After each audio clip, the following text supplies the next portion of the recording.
Innaka antal alimul hakim. Wala hawla wala quwwata illa billahil aliyyil azim.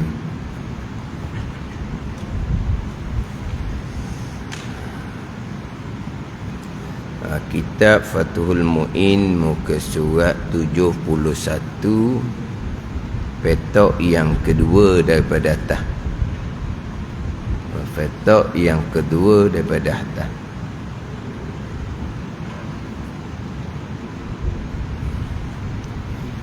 Qala al-muallifu rahimahullahu ta'ala wa nafa'ana bi'ulumihi amin.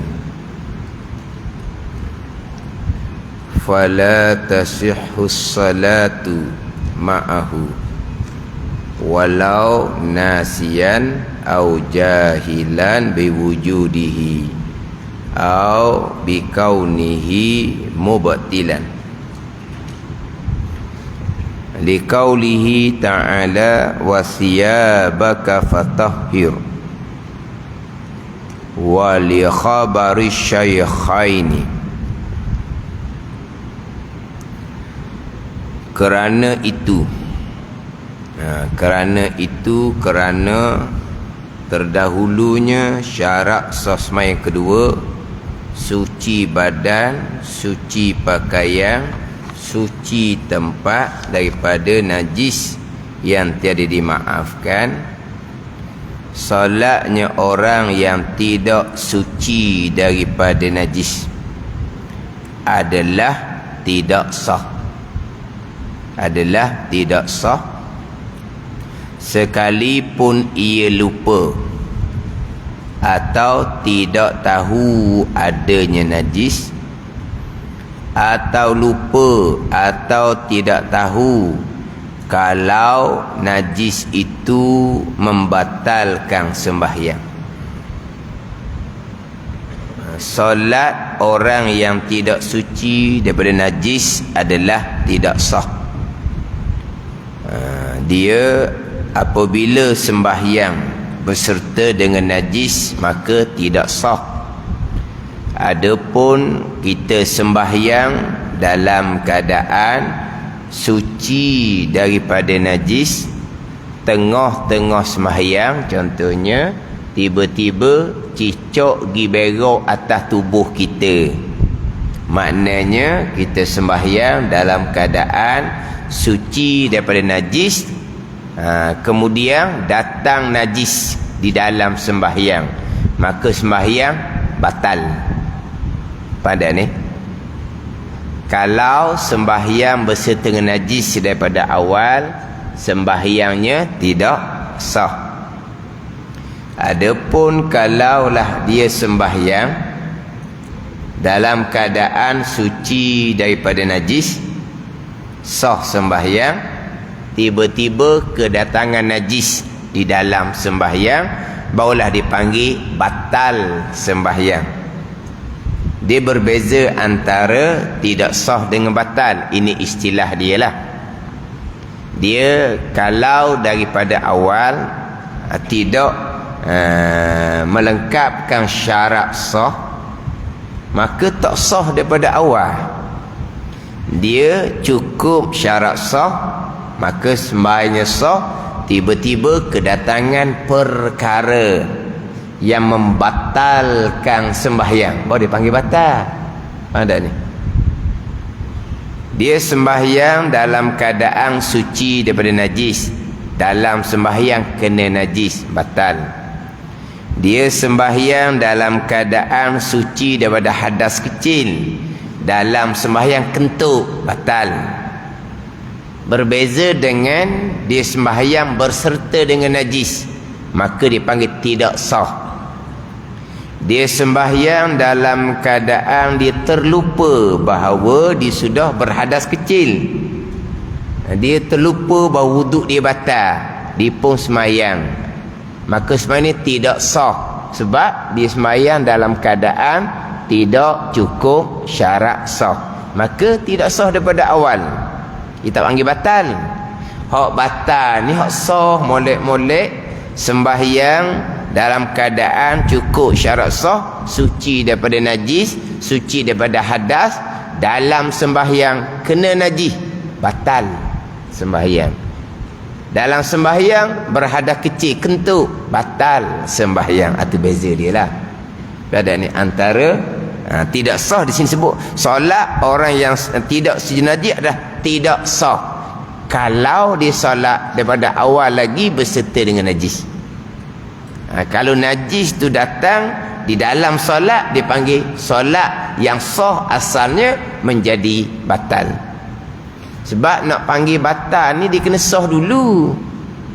Kalau tidak sah daripada awal, nak batalnya kok mana? Molek dulu barulah punah dah lah, rosak dah lah. Tapi kalau daripada awal dak pakau, dak cerita dak tu. Nampak ni? Itu beza antara tidak sah dengan batal. Dia batal ini selepas daripada sembahyangnya cukup syarat untuk sah. Kemudian barulah datang perkara yang membatalkan sembahyang yang sah. Dia gitu. Tu beza dia lah. Kita panggil mana? Sudah sembahyang, Allah tak cicak ada tapak kaki, batal dah. Kita kata. Sudah sembahyang, Allah tak teringat nak tukar kain pelekat kena kecing dah, kena kecing cucu ke contohnya, tak teringat nak tukar kain pelekat, batal dah. Kita kata tidak sah daripada awal. Pada ni sudah sembahyang baru teringat, Allah wuduk tak ambil, wuduk batal dah, wuduk ada tadi tu, batal dah sembahyang. Tak panggil gitu, dia panggil tidak sah. Sini fala tasihus salatu ma'hu, maka tidak sah oleh solat sertanya serta najis. Itu tidak sah. Itu ya istilah je. Kita sekali dengar macam sama je dah. Dah tidak sah batal. Batal tidak sah. Tak apa tu. Itu istilah ilmu je. Tapi sebenarnya dia berbeza antara tidak sah dengan batal. Faham tak? Beza tu. Kalau tidak sah daripada awal sebab ada najis daripada awal, batal macam mana? Memang tak jadi dah. Nak batal macam mana? Ke mana? Tak jadi tapi batal. Gitu. Dia jadi sah sembahyang, dalam sembahyang kena najis, batal. Semayang sah molek, dalam semayang berhadas kecil, kentut, batal. Apa timbul batal? Maka tidak sah solat berserta dengan najis. Syarat sah solat suci badan, pakaian, tempat daripada najis yang tiada dimaafkan. Najis yang tiada dimaafkan. InsyaAllah dia akan bicara nanti apakah najis yang dimaafkan. Maaf ni dengan bahawa najis tetapi sembahyang sah. Tidak maaf dengan makna batal sembahyang. Itu tidak maaf. Tapi dalam bab najis ni dia akan pergi kepada dua bahagian. Satunya berkaitan dengan sembahyang, satunya berkaitan dengan air yang sedikit. Satu berkaitan dengan sembahyang, satunya berkaitan dengan air yang sedikit. Dahulu ada bicara berkaitan dengan air. Dahulu ada bicara berkaitan dengan air, air yang najis. Air yang najis apabila kedatangan oleh najis.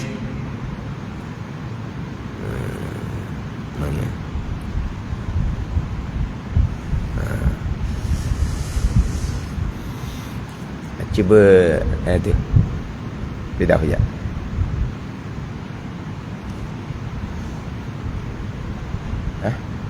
Buat lain. Buku surat tak sama. Tak sama. Ada depan. depan sekali. Depan. Dapat.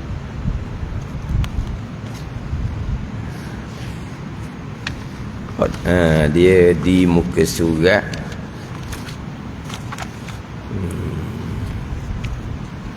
di muka surat 23. Di muka surat 23, petok yang ketiga daripada atas. Petok yang ketiga daripada atas.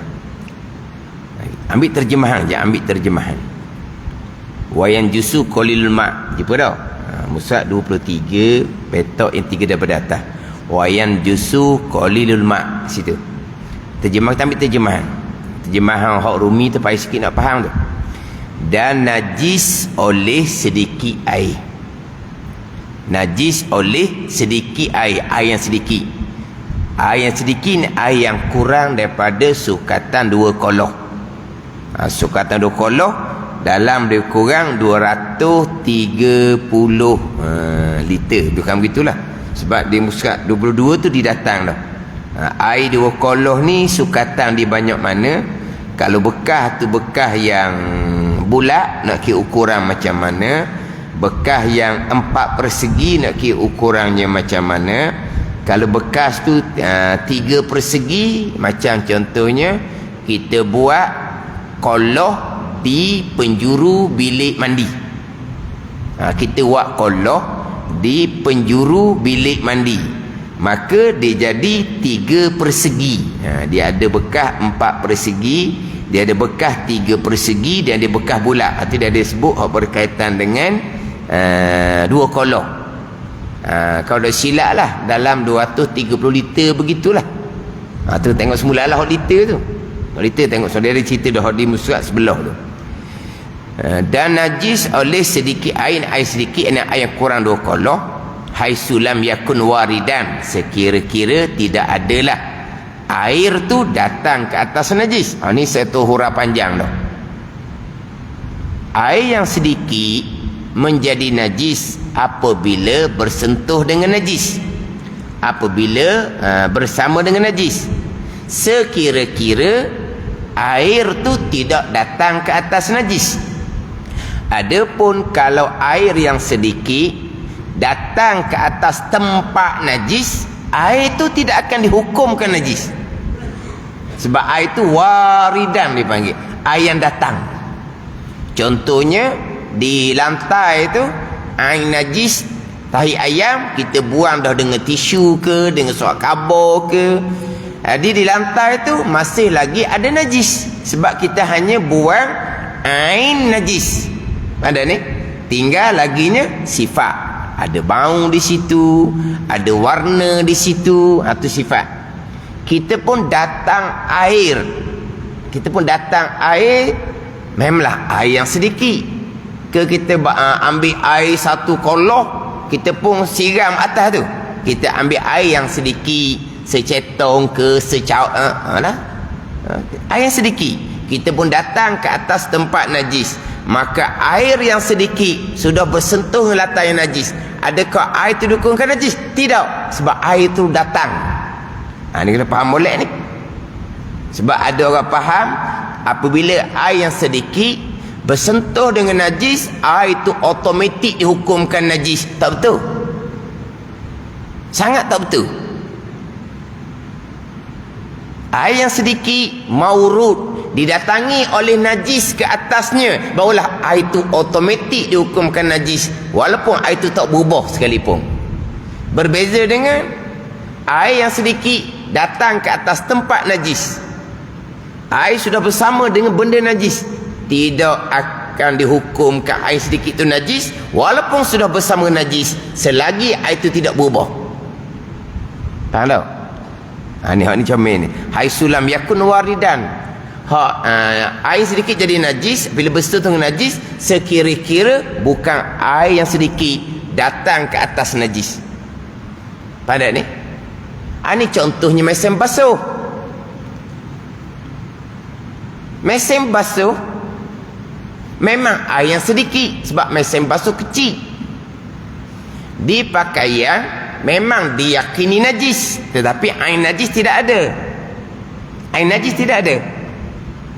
Air pun datang ke atas pakaian yang yakin najis. Maka air yang sedikit ni sudah bersama dengan najis. Air jadi najis? Tidak. Sebab apa? Sebab bukan najis datang ke atas air sedikit. Air yang sedikit datang ke atas najis. Tidak akan dihukumkan air itu najis selagi tidak berubah. Tak faham sinilah pening bab mesin basuhnya. Pandai ni. Jadi oleh kerana mesin basuh air sedikit sudah bersama dengan najis di pakaian, maka najis di pakaian menajiskan air yang sedikit. Tak betul. Tak betul sangat-sangat kalau faham seumpama tu. Faham tak ni? Macam mana air yang sedikit boleh menyucikan najis? Kalau air yang sedikit bersentuh je dengan najis, air itu dihukumkan najis. Macam mana? Air yang sedikit nak menyucikan najis. Sebab kita menyucikan najis tidak menggunakan air dua kolah. Kita menyucikan najis menggunakan air yang sedikit. Mana contoh air datang ke atas tempat najis? Contoh dalam fiqh mazhab Syafi'i, apabila orang Badawi kencing di penjuru masjid Nabi SAW, Nabi perintah sahabat datangkan air yang sedikit. Sahabat pun datangkan air.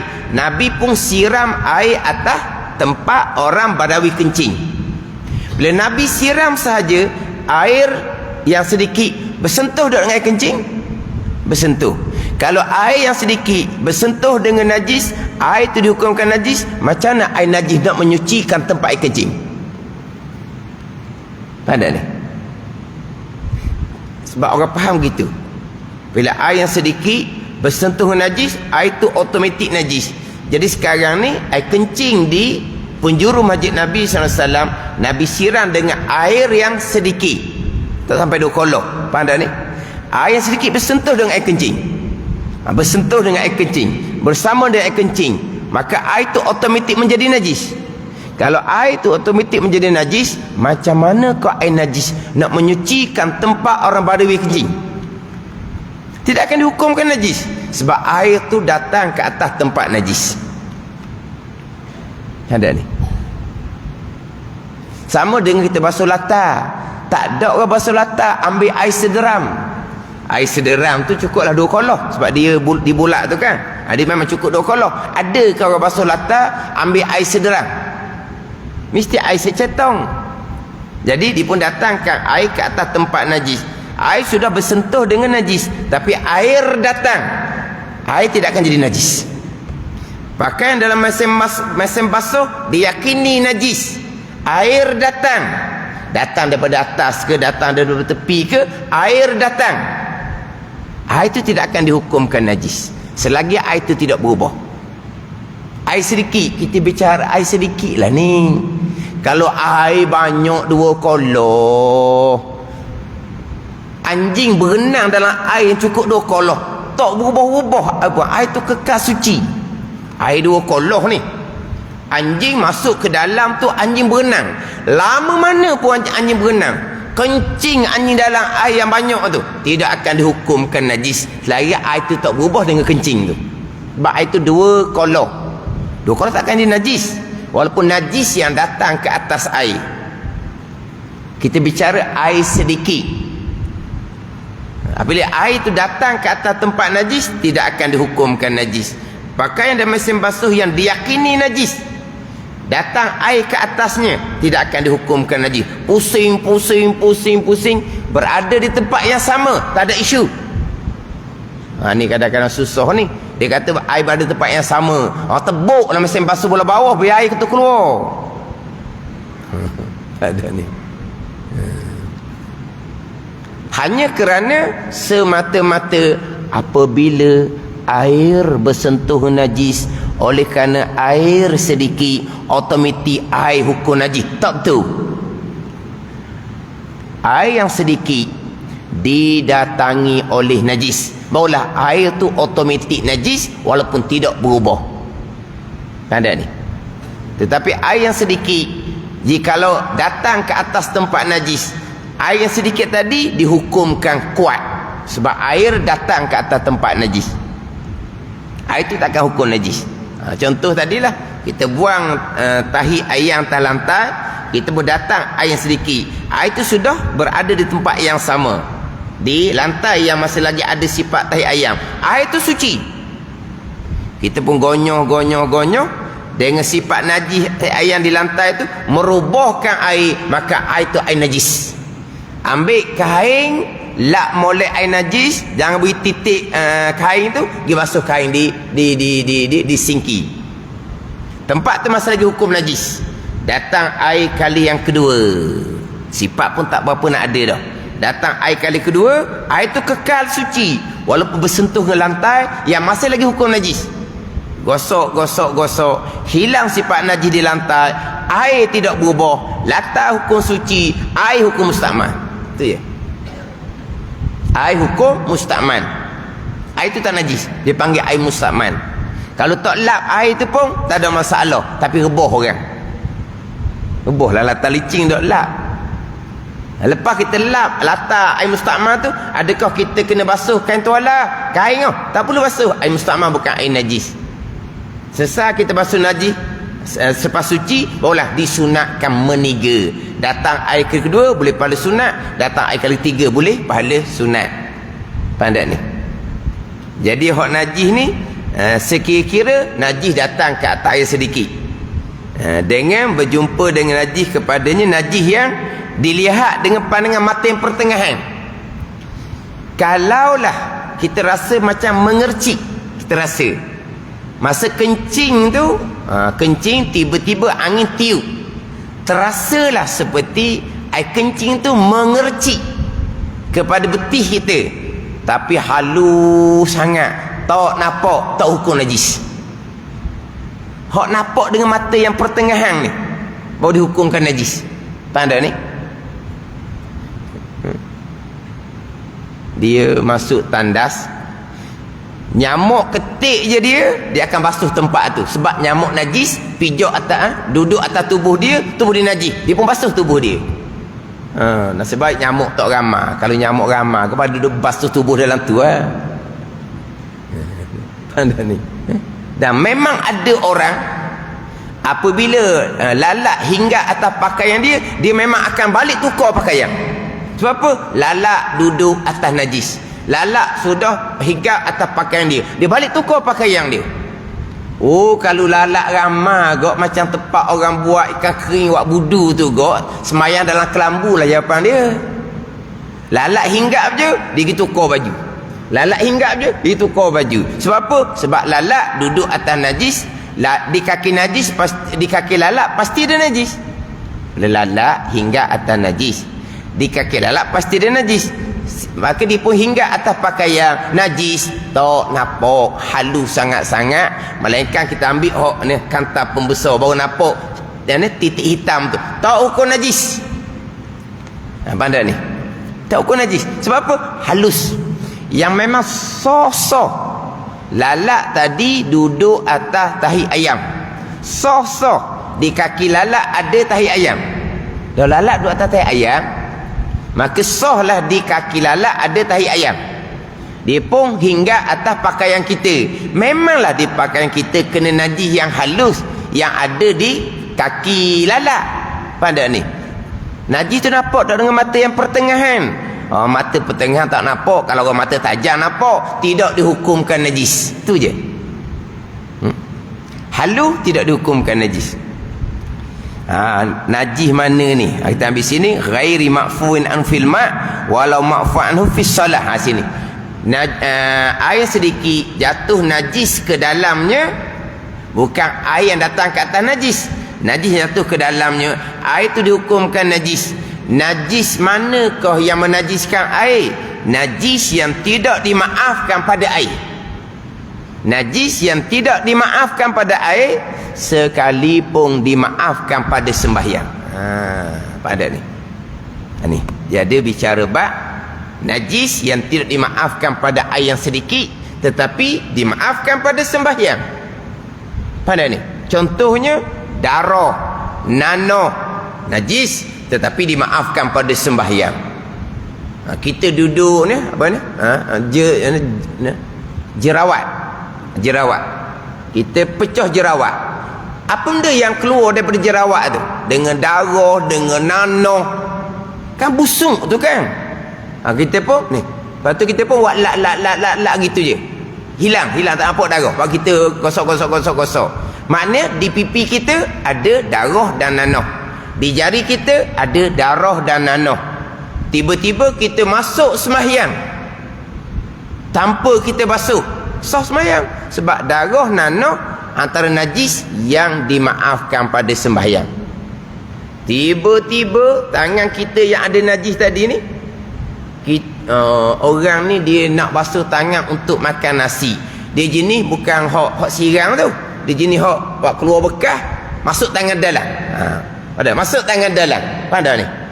Hak jenis apa tu? Hak jenis hak basuh tangan tu tak apalah.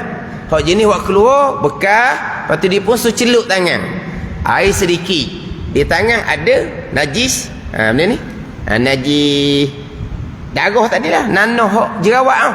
Dia pun masuk tangan di dalam air bekas sedikit. Air tu automatik najis. Sebab apa? Sebab darah nanah tadi hanya dimaafkan pada sembahyang, tidak dimaafkan pada air yang sedikit. Najis air tu. Ya, tangan kita suci ke tak? Nak suci macam mana? Air jadi najis. Sebab apa? Sebab najis datang ke atas air yang sedikit.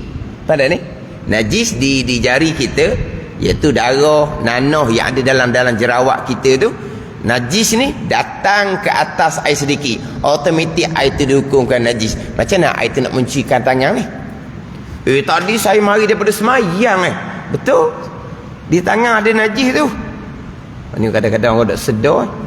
Dia maghrib kan, dia galik hidup main. Lepas tu dia pun dia buat gitu je. Darah nanah tu dia lesek, hilang tak ada. Mana pipi pun najis, jari pun najis. Lepas isyak, kalau dia makan tanpa basuh tangan, hukumnya haram sebab dia makan dengan najis. Saya mari daripada sembahyang tadi. Betul, awak mari daripada sembahyang, tapi sedar tak di jari tu ada najis. Dia pun makan tanpa basuh tangan, hukumnya najis sebab dia makan serta dengan najis. Tapi nak ceritanya, darah yang sedikit tadi nanah tu dimaafkan daripada sembahyang, tidak dimaafkan pada air yang sedikit.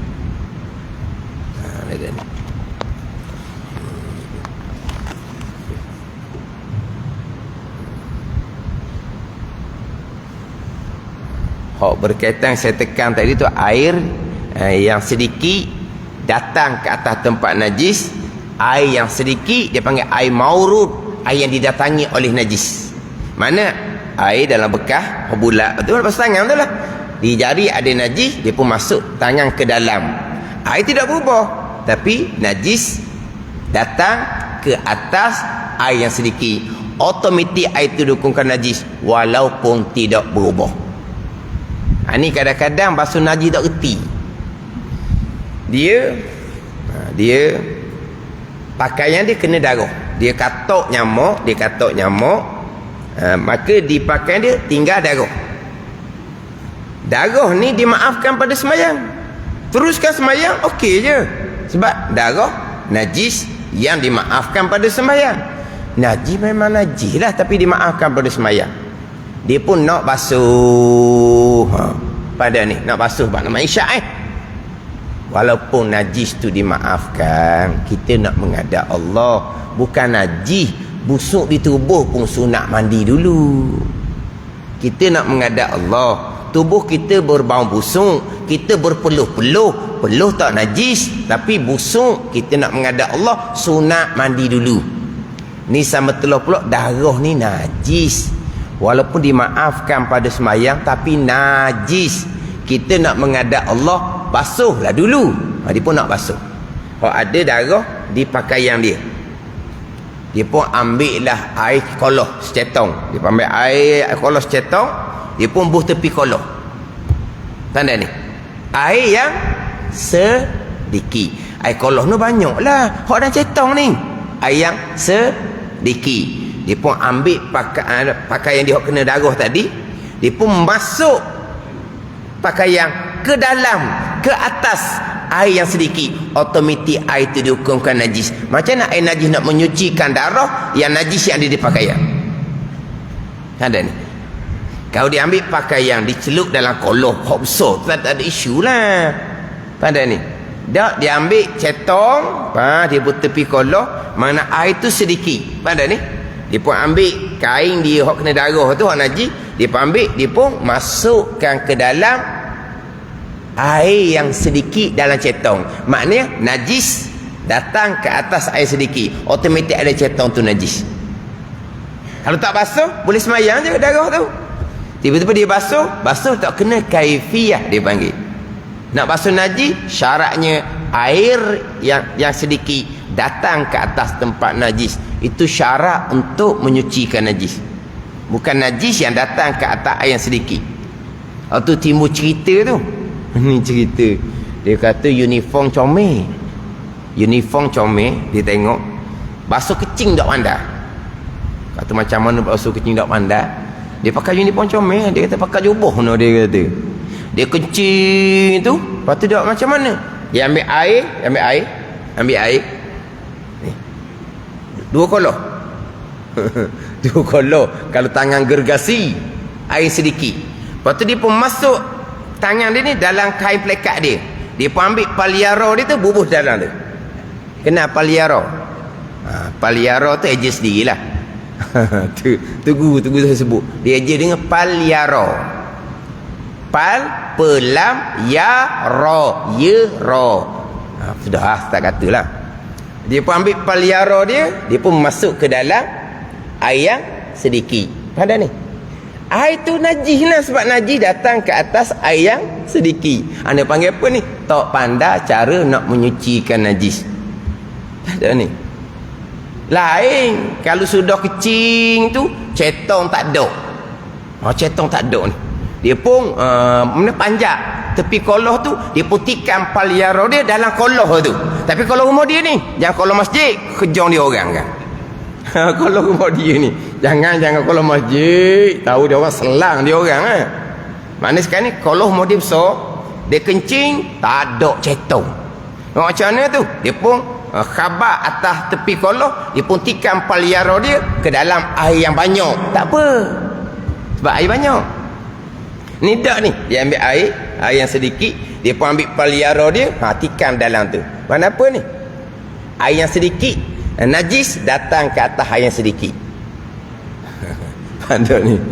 Dia menyucikan najis ni tak perlu air banyak, tapi kena tahu kaifiah, cara menyucikan najis. Kita orang lelaki sangat-sangat mustahak nak kena tahu cara menyucikan najis. Sebab tugas menyucikan najis di rumah kita, sama ada latar ke, pakaian kita, apa yang kita nak makan, ketika basuh daging, ketika basuh ayam, ketika basuh ikan, dia ada darah, ada najis. Tugas menyucikan najis ni tugas suami. Suami wajib kena tahu cara menyucikan najis atas latar, cara menyucikan najis di pakaian, cara menyucikan najis hak kita nak makan, daging ke, ayam ke, ikan ke, macam mana cara menyucikan najis. Suami wajib kena tahu, sebab tugas dia. Tiba-tiba tolak ansur kerjasama, suami serahkan tugas kepada isteri untuk uruskan bab najis, maka suami wajib kena ajak isteri dia macam mana cara mencucikan najis. Sebab apa? Berkait dengan sah batal semayang. Bayangkan di rumah kita latar, kalau basuh najis tak suci, satu keluarga kaki basuh akan pijak di tempat najis, maka ditapak kaki satu keluarga ada najis tanpa menyedari, semayang tidak sah. Bukan batal pun, tidak sah daripada awal. Jadi kalau suami nak serah tugas basuh najis pada isteri, suami wajib kena ajak isteri. Sekarang ni bukan suami yang bertugas basuh najis, bukan isteri, pembantu rumah. Maka tuan rumah tadi wajib kena ajar pembantu rumah macam mana nak menyucikan najis di latar rumah, di najis di pakaian tuan rumah, nak memasak ni, daging, ayam, ikan ada darah tu macam mana nak menyucikan najis. Pada ni ini berkait dengan sah batal semayang dan berkait dengan hak kita nak makan. Macam mana cara menyucikan najis? Kaifiah cara menyucikan najis. Dah lepas hak ni kok. Dah. Kalaulah keluarga tu semayang bang pun dok, najis daripada kepala pakai kaki pun gohik gila. Semayang tak semayang kita keluarga semayang. Macam mana nak menyucikan najis atas latar? Kadang-kadang orang perempuan suami tak ajak, ada muntah atas latar, ada yalah hak jenis geli-geli tu lah, muntah kucing ke, tahi kucing ke, hak geli-geli je. Hak macam mana kita nak ambil tisu ke surat khabar ke, buang dulu, mutahlah tuangnya. Kucing pula pergi mutah atas rumah, kucing pula pergi berak atas rumah, hak tuan rumah tak suka ke dia. Ngam-ngam lah. Macam mana nak sucikan muntah kucing, muntah kucing di latar? Macam mana nak sucikan tahi kucing di latar? Dia ambil air satu ceton besar, dia pun siram sekali dengan air najis. Semua tu hukum najis belaka sebab dia tidak buang air najis. Maka air yang sedikit tadi, tak kira satu ceton ke satu berdi ke disiram air, dipanggil air yang sedikit. Air yang sedikit.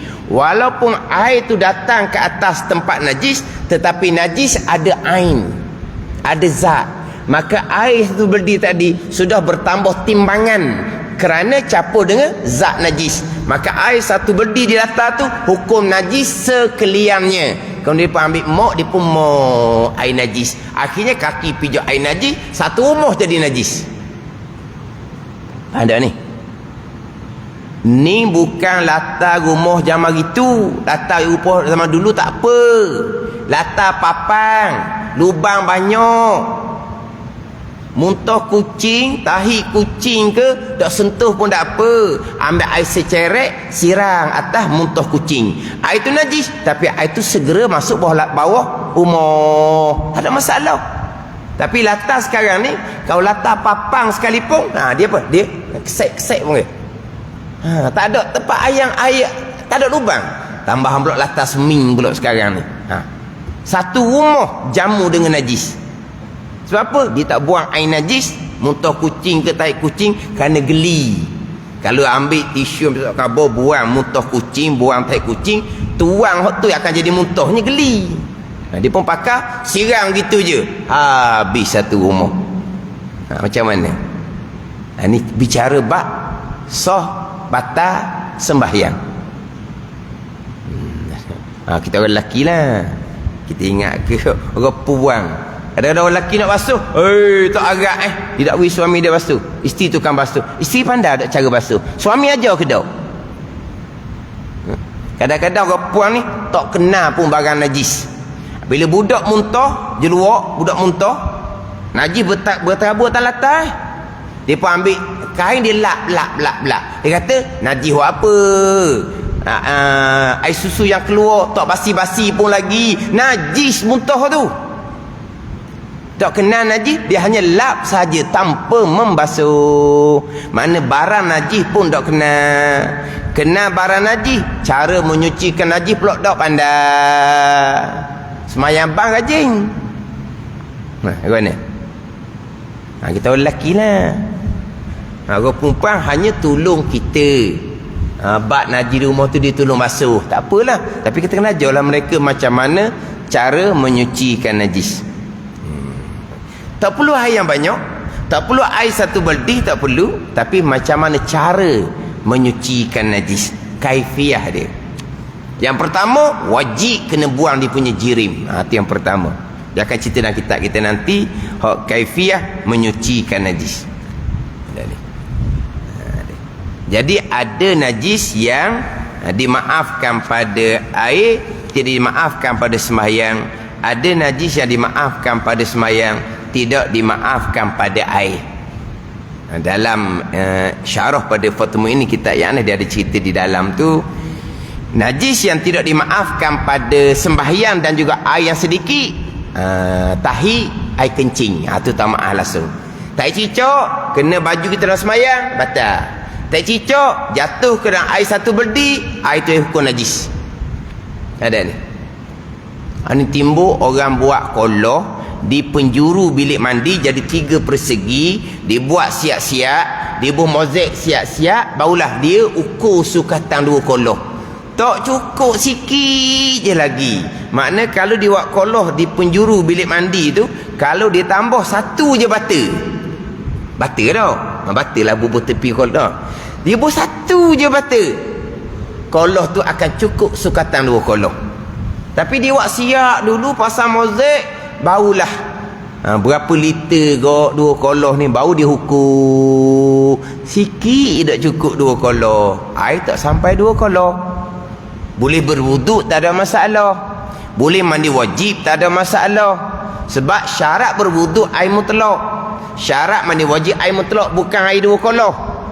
Ada orang salah faham, dia kata nak berwuduk syarat 2 kolah, nak mandi wajib syarat 2 kolah. Oh, susahlah kalau gitu. Kalau syarat 2 kolah, syarat 2 kolah. Kita pun basuh muka dalam kolah. Kita pun basuh tangan dalam kolah. Kita pun sapu kepala dalam kolah. Kaki? Kita pun angkat kaki selang dalam kolah. Ada. Kita pun ambil air cetong untuk basuh kaki. Air cetong cukup dah 2 kolah? Tak cukup. Kalau syarat ambil semayang kena air 2 kolah, kena ambil kaki itu masuk dalam kolah ataupun angkat kolah basuh kaki. Boleh? Angkat kolah basuh kaki. Sebab syarat berwuduk 2 kolah. Tak betul. Bukan syarat berwuduk 2 kolah. Syarat berwuduk air mutlak.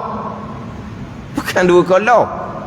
Tapi kalau air tak sampai 2 kolah, tak boleh nak celup pada masa berwuduk.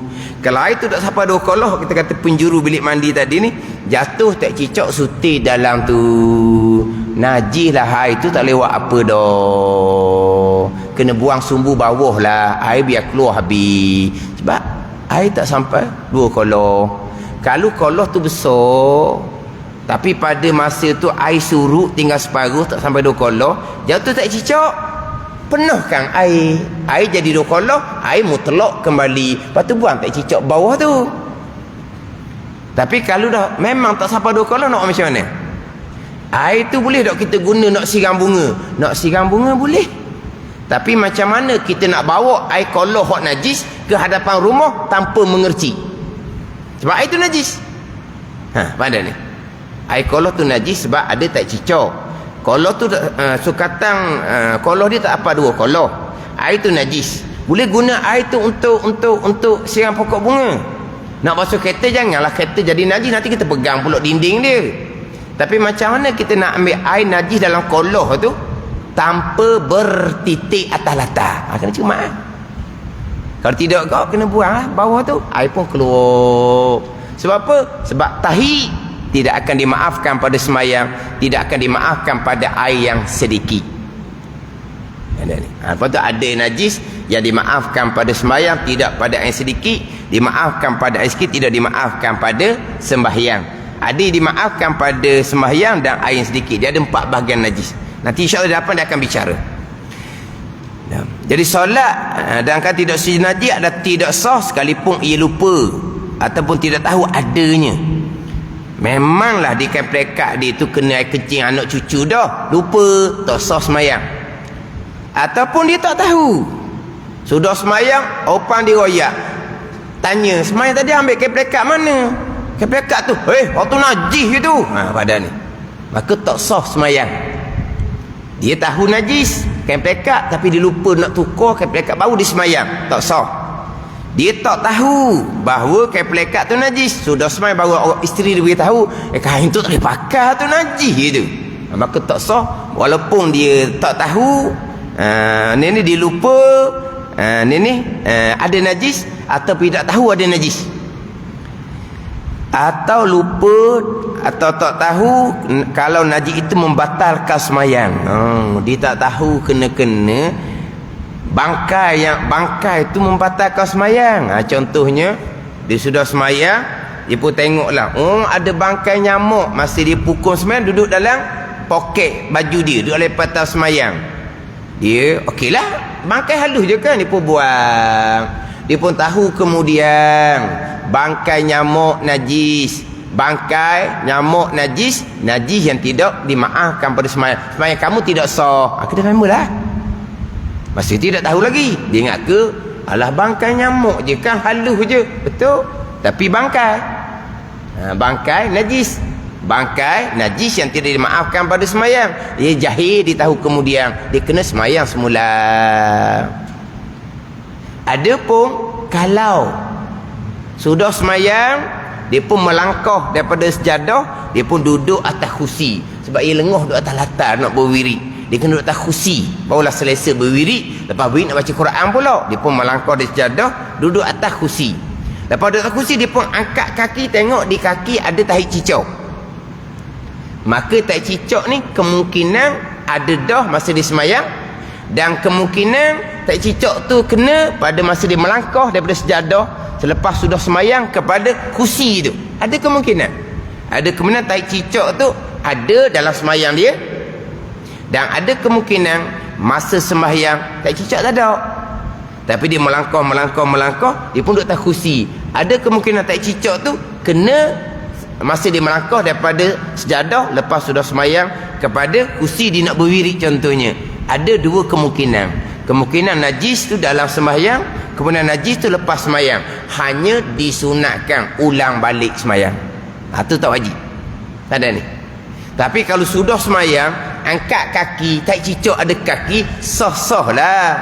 Tahi cicak tu najis ada dalam sembahyang, tu wajib kena ulang semula. Tapi kalau dia sudah melangkah, dia duduk atas kursi, angkat kaki, dia tahi cicak. Ada dua kemungkinan. Najis sudah ada dalam sembahyang, najis kena lepas daripada sudah sembahyang ketika dia melangkah tu. Jadi ada dua kemungkinan seumpama tu hanya sunat sahaja, sembahyang semula. Bila kalau ada kemungkinan seumpama tu. Ali qaulihi ta'ala wasiyabaka fatahhir wa li khabari syaikhan. Ini dalil bahawa suci dan najis adalah syarat sah sembahyang. Wallahu a'lam. Bismillahirrahmanirrahim. Alhamdulillahirabbil alamin. Wassalatu wassalamu ala sayyidil mursalin wa ala alihi wa sahbihi ajma'in. Allahumma iftah alaina futuhal arifin. Allahumma allimna ilma aqdamin wa fahimna famas sabiqin warzuqna ruqat talibin. Allahumma zidna ilma wa alhiqna bis salihin. Wa sallallahu ala sayyidina Muhammadin wa ala alihi wa sahbihi wa sallam. Walhamdulillahirabbil alamin.